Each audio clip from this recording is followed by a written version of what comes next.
afternoon. Welcome to Nutmeg Sports on the HAN Network. Thursday, May 3rd. And I'm Frank Granito in studio alongside Kevin Coleman and John Kovac. Good afternoon, gentlemen. Let's get right to it because I want to spend a lot of time on this now the more I look at the numbers. Greenwich Cardinals are in serious jeopardy right now in boys lacrosse. I'll let you start. I'll let you go for it. I think they had a long lapse yesterday that cost them. Then they clawed their way back, they hung around, but that you got to win your home games, and that was a tough one to lose yesterday, and that game was as unsettled as the large number of ground balls that we saw at Cardinal Stadium. And it was there for Greenwich to take, and they just didn't scoop it up. Well, I'm glad you brought up the ground balls because we talked about it during the broadcast. I mean, Greenwich just couldn't pick anything up, and the face-off circle hurt them. I thought Sweeney was excellent in the face-off X for Wilton yesterday, really controlling the face-off circle and getting those extra possessions for the Warriors. And I thought for Wilton getting out to that 4-goal lead really helped them in the long run because Greenwich did, and then give them credit, they did a nice job in that second half to crawl their way back. The 4-goal lead was crucial, but Greenwich then gets it back to 1 and never gets over the hump. It was like every time they had Wilton backed into a corner, Wilton found a way to win the race to that loose ball, to find the open man, to get that goal that just kept it. Get it to 1. Oh, no, it's 2 again. Get it to 1. Not so fast. It's 2 again. And that was all afternoon long, Frank.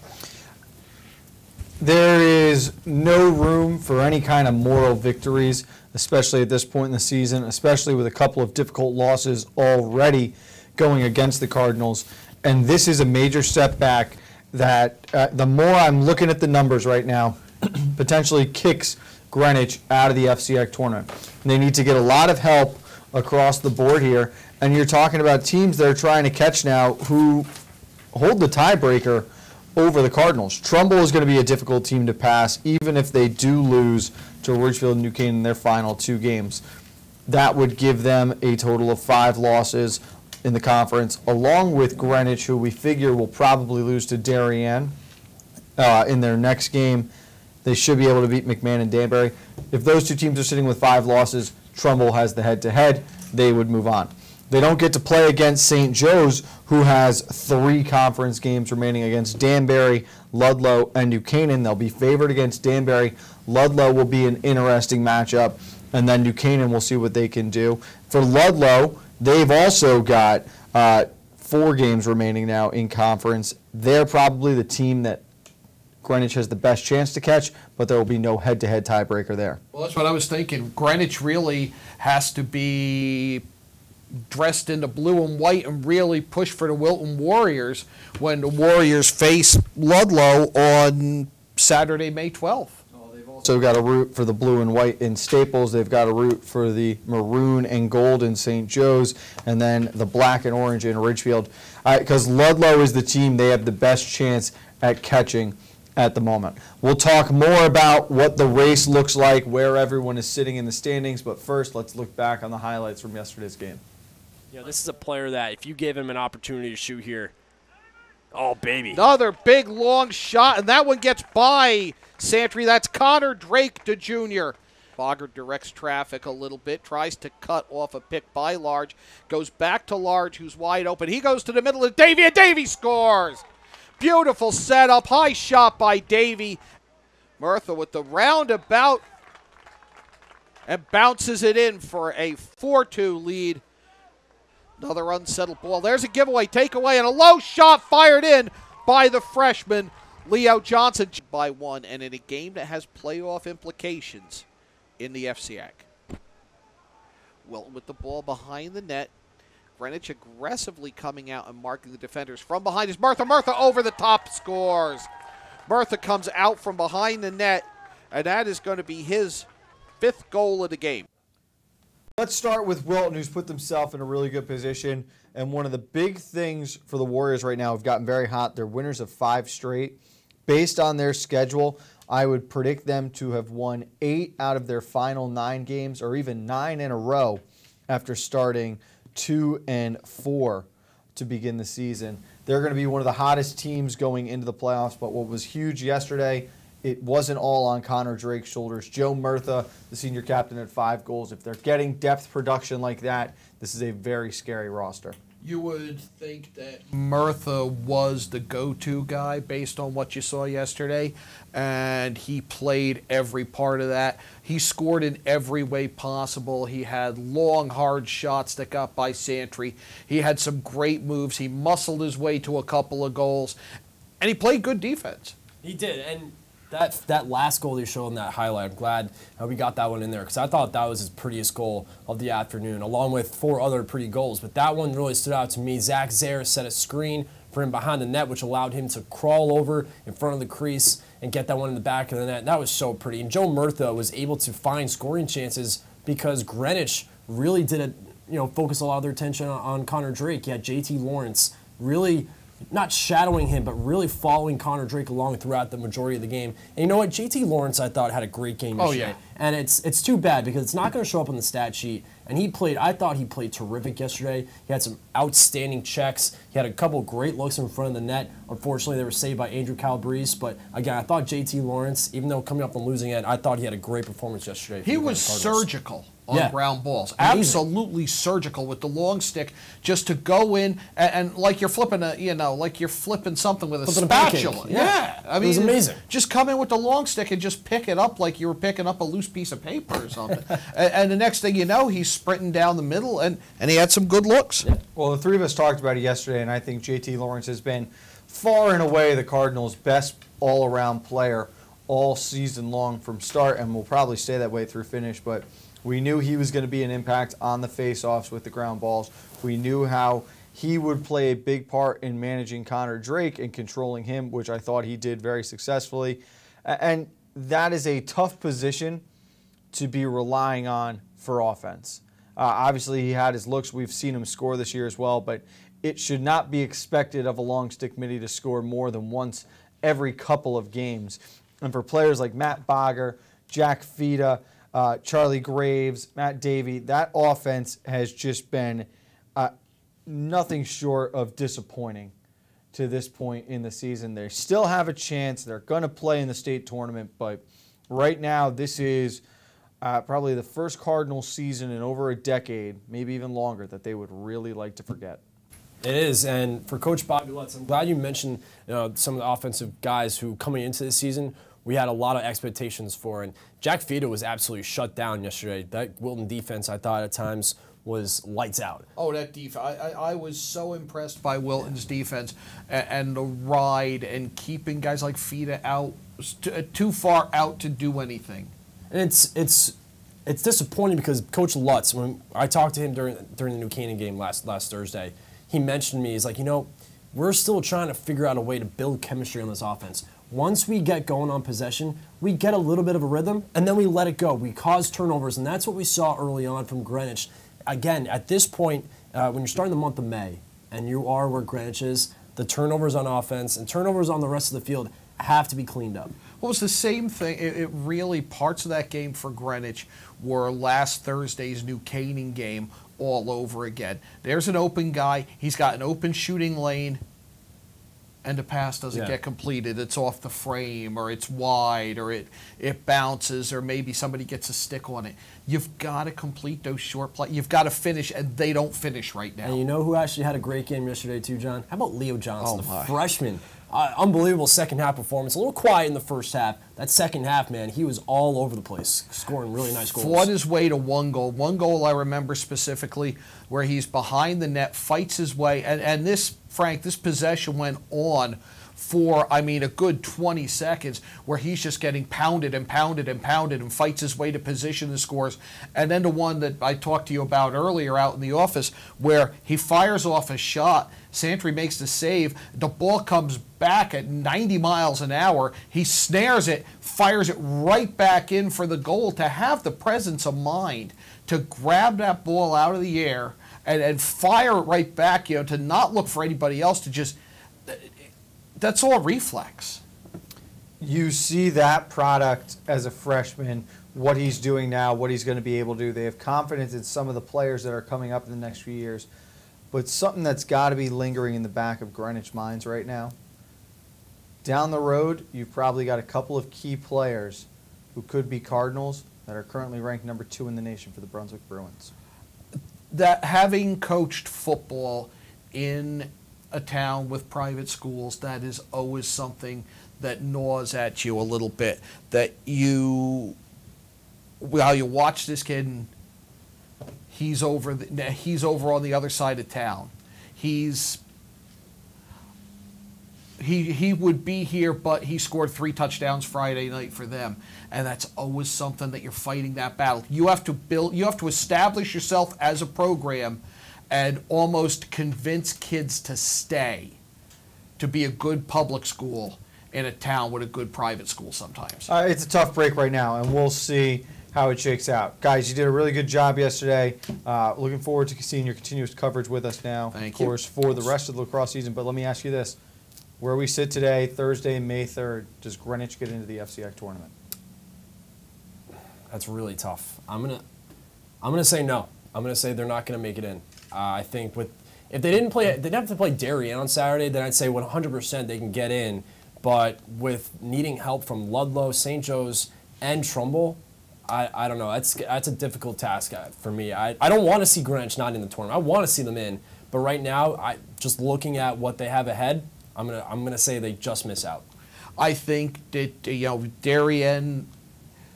Let's just say what it is. Everybody expects Darien to win. Yeah. Now, I don't see a 5-loss team getting into the FCX. Yeah. One probably will.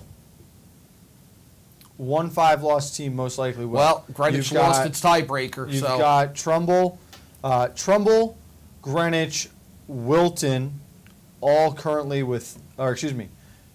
Trumbull and Wilton have 3 losses. Greenwich has 4 at the moment. We figure Greenwich gets to 5. St. Joe's also has 3. Ludlow has 2. One of them is going to lose at least one more game. Of those 4 teams, one will be out. And it's just a matter of who it's going to be. Ludlow has a very tough closing stretch here with Staples, St. Joe's, Wilton, and Ridgefield in the FCX. Those are all teams right now that are in the top 8.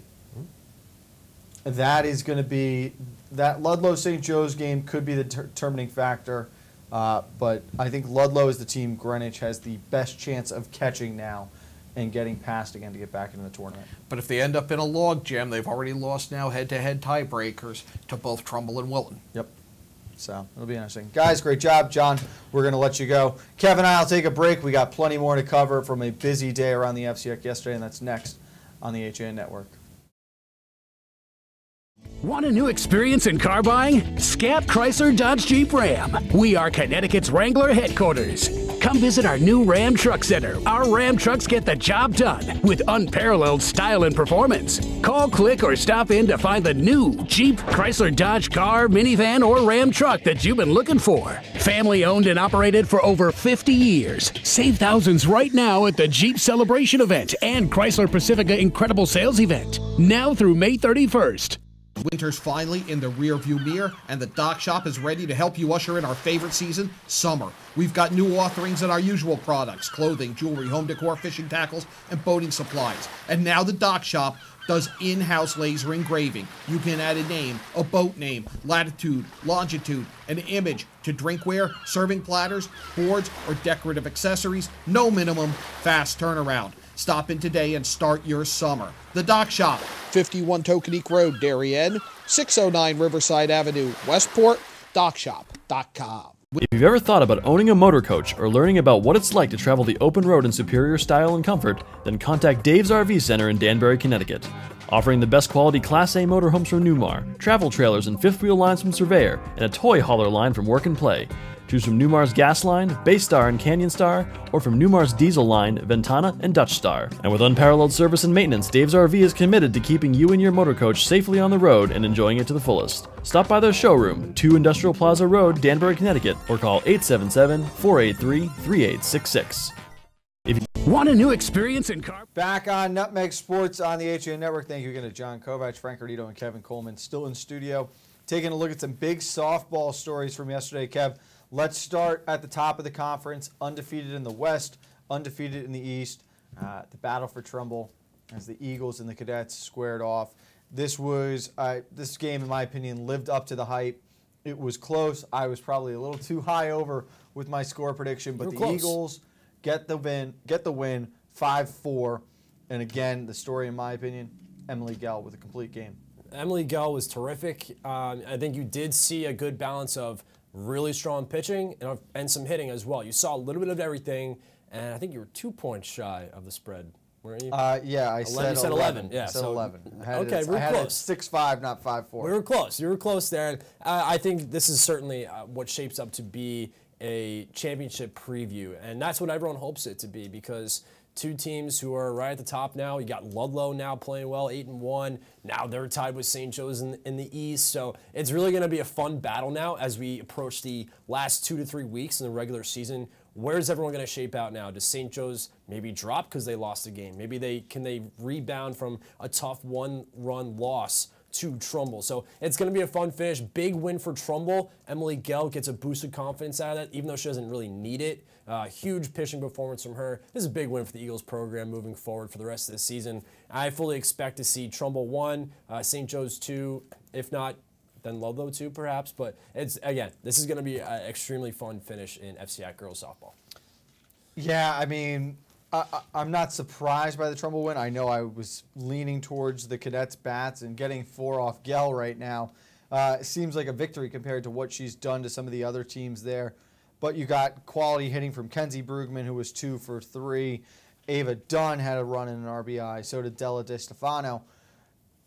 Catherine Connell for St. Joe's did not pitch poorly. She went for over 5 innings, surrendered 6 hits, only 2 earned runs. So I think you're seeing the signs that the Cadets are on par, and even with the Eagles, it's just a matter of piecing it together for the full 7 innings. Right. It was those 4 errors that really hurt the Cadets yesterday. 4 errors that, you look back, maybe one play that maybe caused the error, if that's a play made, then you're looking at a different score. So I think the 4 errors, really come back to haunt St. Joe's a little bit. But again, this is good for St. Joe's to play Trumbull May 2nd, get the 1-run loss. I think now you kind of know what to expect if you're able to see Trumbull again in the playoffs. Another big storyline yesterday out of softball.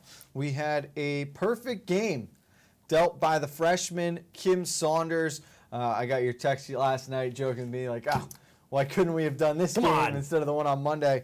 But it was not without the help of second baseman Gloria DiStefano. Had a huge diving stop to record the last out of the 6th inning. What a great job by this freshman. We saw signs of how good she could be late in that game on Monday afternoon, so it's not as surprising. But if Kim Saunders can get hot on the mound and pitch like this, and those bats stay hot again as well. They put up 8 runs by the 4th inning. They didn't score again the rest of the game.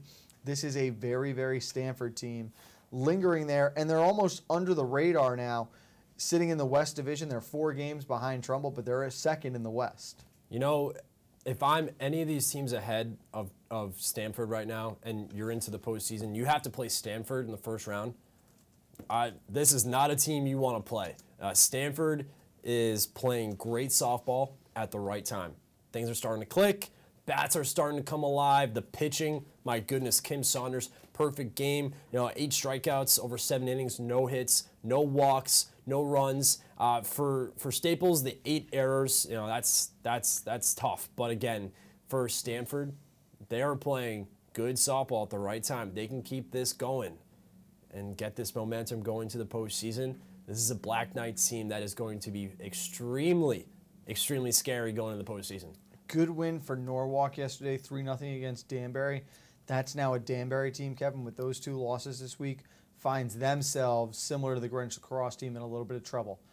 They've lost a couple of key tiebreakers now, and they're chasing from the outside in. The benefit for the Hatters, they've got a lot of games here down the stretch against teams that they're chasing. Yeah, and I'm not worried about Danbury. They have good players on this team, and I think someone like Shea McNamara will kind of, get into the dugout and say, come on, guys, let's get this together here. She'll motivate the entire crew. And it's everyone who's motivating each other. And that's what I saw on Monday when we were at Stanford. Even though they were trailing by a lot, they were still trying to motivate each other, just one hit at a time. And I think after the game, the fact that, yes, they took the loss, They took it as a positive and tried to move forward. Losing last night, not easy, but I rather than Greenwich and boys lacrosse, I think they should hit the radar, the panic button. But for Danbury, panic button, I'm not hitting just yet. All right. So we're going to take one more break here. We've got a lot to talk about baseball-wise. Some big games yesterday, some wild games as well, but we've also got a preview for tomorrow's game of the week. Top two teams in the conference, Darien and Staples, squaring off. And we'll break it down next on the HAN Network. At Pamby Motors, we're not worried about being the biggest dealership. We're focused on being the best. We're dedicated to giving you the best experience we can. The Pamby Motors team is here to help you choose the right Chrysler, Jeep, Dodge, or Ram in a friendly, pressure-free environment. And right now, during Ram Truck Month, get up to $14,000 off on all in-stock 2017 Ram 1500 pickups. Come in and see us for details. Visit Pamby Motors, Route 7 in Ridgefield, PambyZone.com. UK Gourmet is the largest specialty grocer in the area, featuring food from England, Ireland, Scotland, and Wales. Over 80 teas to choose from and a brilliant assortment of biscuits to go with them. Over 70 cheeses from grass-fed cows, which makes a smashing difference in taste. The creamiest chocolate you'll ever taste using no artificial colors or preservatives. So say hooray for UK Gourmet, 78 Stony Hill Road in Bethel, or visit ukgourmet.us. Had a sports injury or slip and fall that needs immediate care? Ortho Connecticut Walk-In Urgent Care gives you direct access to orthopedic specialists fast without an appointment. Biking, golf, tennis, soccer, whatever the sports injury is, sprain or fracture, Ortho Connecticut Walk-In Urgent Care can help. Open 7 days a week now at 4 locations: Norwalk, Darien, Westport, and Danbury. Go to myorthoct.com, like them on Facebook. Create your dream home at Laurel Ridge. 3 bedrooms, 2-car garages, finished basements, wooded and lake views, recreation facilities galore. Stay connected to your local lifestyle with the convenience of being just minutes away from Fairfield County. Luxury townhomes that are smart, elegant, custom, and maintenance-free. Back on the HA Network, Frank Granito with Kevin Coleman, looking at some of the baseball action from around the league on Wednesday. We had 2 extra inning games. Let's start with one of the craziest games I've seen in a long time. New Canaan and Brian McMahon, a 15-14 final. I had to go to the doctor yesterday, all right, so I'm out, Kevin, and I'm driving back through New Canaan. I thought, oh, you know what? Let me just slip into Mead Park here, see what the final score to this game was. This is around 5:45, 6 o'clock. It was the top of the 4th inning. Oh, my. And it was 10-10. Oh. It was 7-0 for McMahon after the top of the 1st. The Rams come back and get 8 in the bottom half of the inning. They would add 2 in the bottom of the 2nd. McMahon added 3 to make it 10-10 after the top of the 3rd, and then they battle it out through the 7th, in which the Rams had to score 2 runs to tie the game and force extra innings. We get to the 9th. Ben Sarda, the walk-off single, proud product of Frank Granito's freshman coaching. Remember that. Taught Ben Sarda how to throw the knuckleball. I'm a little unsure why they haven't brought that out of the bullpen yet. This is a big win for New Canaan. It keeps their playoff hopes alive. They're still, on the outside looking in without the best chance, but it doesn't always have to be pretty. You just got to find a way sometimes. You know what? This is not the first time that New Canaan's done this season. So the fact that they're able to kind of have that comeback in them, and in games where they're trailing, now you have the faith in, okay, even though we're down, say a couple runs here on the last licks, we have the ability now to come back. We've done it this season, and you got to like that for a team getting into the playoffs, coming down the stretch this final part of the season. So for New Canaan, 7-4, this is a great spot for them to be in right now. 7-4. The issue that concerns you, lingering behind them, is Ward, Wilton, and West Hill, all with 4 losses. Ludlow has 5, who holds the tiebreaker over New Canaan, as does Ward. Trumbull also has 5 losses. The good news, the Rams have the tiebreaker over the Eagles, but Trumbull getting a big win as well yesterday, Kevin. It was a 9-0 shutout for them over their rival St. Joe's. That keeps them in the mix. St. Joe's continuing to just sort of linger around there. You're not sure which way they want to trend at 6-3. Another 9-inning game. Danbury over Norwalk by a final of 2-1. The Hatters find themselves tied with the Rams, holding a tiebreaker there at 5th now. Norwalk probably out of the race, 3-7. That's a big win in extra innings. Ryan Solomine had a huge day on the mound as well for Danbury. Danbury, again, we've talked about it even before the baseball season even started, how Danbury seems to be that team year in and year out where they have a roster filled with a lot of talent.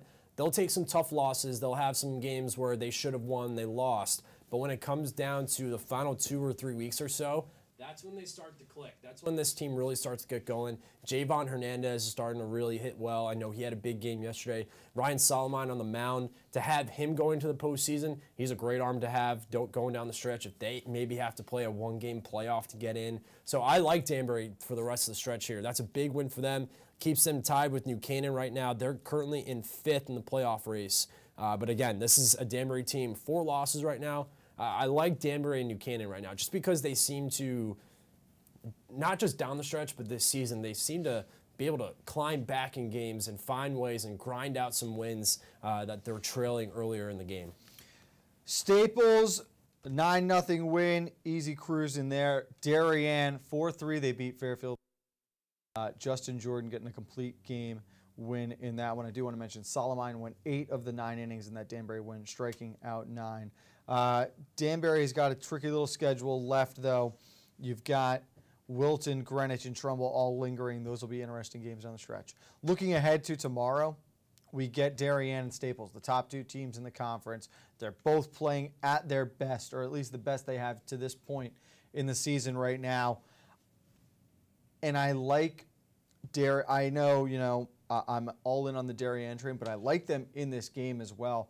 Not just because of how consistent their pitching has been, the bats are starting to get hot, and Sean O'Malley is hitting the cover off the ball right now. You know what? Staples is a great place to hit. I think that's a place that a lot of hitters like to go, and that's going to be a fun game tomorrow because right now it's the perfect setup. You got the 1 versus the 2 right now in the playoff race. Darien sitting 1, Staples 2. And for a home game for Staples, they like it. But for Darien, to look back to last year, Darien played well a couple times over the last couple years at Staples High School. So this is really going to be a fun matchup. Justin Jordan won't start, but you could see him maybe come in relief. He pitched yesterday, so depending on pitch count. But again, you're right. The depth for the pitching for Darien has been great. And, Justin Jordan has been fantastic this season. The senior, my God, he's excellent. I'll continue to rave about him for the rest of the spring season. He's been awesome.